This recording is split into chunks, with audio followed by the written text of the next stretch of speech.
Well, hello everyone, this is Peter Brown with Look at Your Weather for the next 7 days. There's really not much more than I can say except for spectacular, especially with the way the weather has been over the past week here in the Burlington area. We can safely say that spring has definitely sprung, and it's actually starting to spring into early summer already, if you can believe it. Now, starting out our period on Friday, we're supposed to be seeing temperatures at this time of the year in the low to mid 70s, and we are going to be seeing temperatures again way up near 80s, so probably in the upper 70s to low 80s, so a really nice late spring day here in the Burlington area. And if you're stepping out at night, no worry about having to take a heavy coat or anything, maybe just a light sweater with you. Temperatures are going to be staying in the low 60s overnight, so a real early summer feel here in the Burlington area. And we're going to continue that all the way towards the end of our period when we get into Thursday, when our average highs at this time of the year should be in the mid 70s. And again, looking that far ahead, it looks like we're going to be in the low to mid 80s again. And of course, the days keep getting longer and longer, only for a few more weeks, but still, that is a sure sign that summer is on its way to us here in the Burlington area.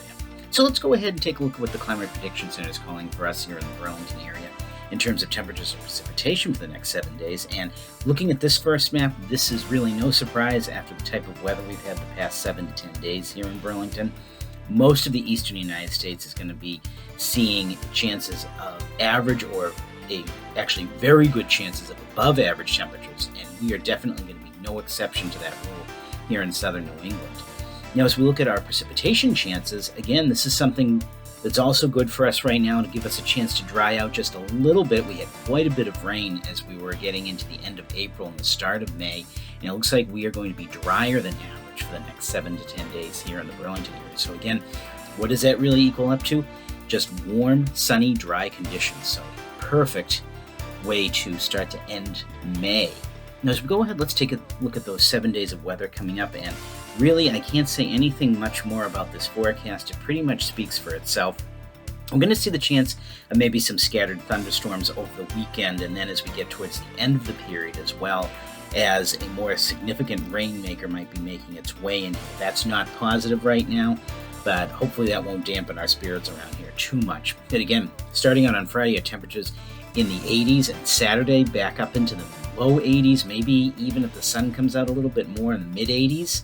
And you're going to actually be noticing a little bit of an increase in the humidity around you, so that is definitely a sign of the times. Now, we're going to cool it down a little bit as we get into the Monday time frame to start out your work week, but very pleasant out there in the low to mid 70s, bright sunshine. Then we're going to start really warming it up, especially as we get into the Tuesday and Wednesday time. Looks like we're going to be seeing temperatures up in the mid 80s and maybe even a little bit warmer than that. And again, rounding out our period on Thursday, again, you're going to see those chance of showers and thunderstorms as a cold front approaches. But again, temperatures maintaining their really warm selves in the low 80s. So everyone, get out there, enjoy the weather, and have a great week.